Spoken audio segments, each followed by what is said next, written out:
of infectious diseases. Chain of infection in epidemiology. Introduction. The chain of infection is a fundamental concept in epidemiology and disease control that explains how infectious diseases spread from one host, person, animal, or environment to another. Understanding this chain helps public health professionals identify points where the chain can be broken to prevent disease transmission. Every infection results from the interaction between an infectious agent, a susceptible host, and the environment that supports transmission. The chain of infection consists of 6 essential links, namely 1. Etiologic agent, infectious agent, a reservoir of infection, the portal of exit. 4. Mode of transmission. 5. Portal of entry, susceptible host 1. Etiology, infectious agent. An infectious agent, also called a pathogen, is a microorganism capable of causing disease. Examples: bacteria, Mycobacterium tuberculosis, Salmonella typhi. Viruses: hepatitis B virus, HIV, influenza virus. Fungi: Candida albicans, Aspergillus species. Protozoa, Plasmodium spp, malaria, Giardia lamblia. Helminths, Ascaris lumbricoides, Schistosoma spp. The reservoir of infection.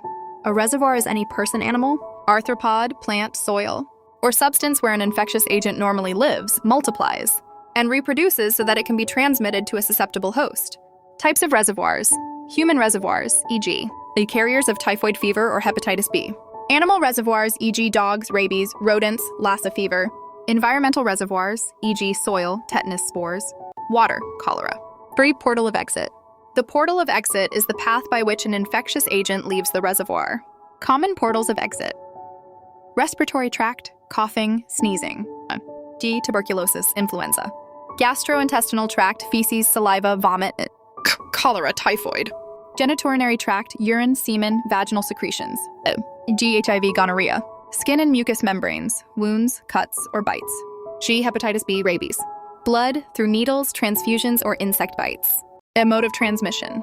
The mode of transmission refers to the mechanism by which the infectious agent is transferred from the reservoir to a susceptible host. Types of transmission. A. Direct transmission, direct contact, physical touch, sexual contact, bites. G. HIV, gonorrhea. Droplet spread, sneezing, coughing, talking. E. G. Influenza, COVID-19. B. Indirect transmission.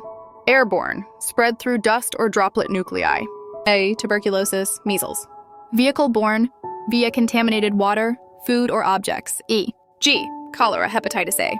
Vector-borne, transmitted by insects or animals. E. Like malaria by mosquitoes, plague by fleas. Portal of entry.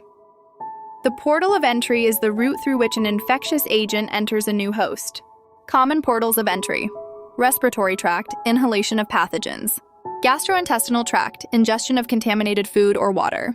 Genitourinary tract, sexual transmission. Skin, breaks or cuts, bites, and injections. Placenta, from mother to fetus, vertical transmission. Susceptible host. A susceptible host is a person or animal who can be infected by the pathogen because of low immunity or lack of protection. Factors influencing susceptibility. 1. Age, very young and elderly are more vulnerable to diseases. 2. Health status and nutritional level. 3. Immunity, vaccination history or previous exposure. 4. Genetic factors, family history of diseases, and genetic disorder. 5. Environmental and social conditions, overcrowding and poor sanitation. Breaking the chain of infection. To prevent or control disease, any link in the chain can be interrupted. Infectious agent. Infectious agent can be interrupted through disinfection, antibiotics, and sterilization. Reservoir. Reservoir of infection can be interrupted through isolation, vector control, and waste management. Portal of exit. Proper sanitation, use of masks can prevent the spread of disease agent. Mode of transmission, proper hand washing, clean water. Vector control can prevent the transmission of etiologic agent. The portal of entry. The use of PPE, safe injection practices, and personal hygiene are the best practices to protect a host from invasion of pathogen. Susceptible host.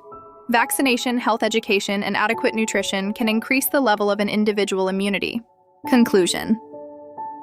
The chain of infection provides a framework for understanding how diseases spread and where preventive measures can be most effective. Breaking even one link in the chain can stop transmission and protect public health.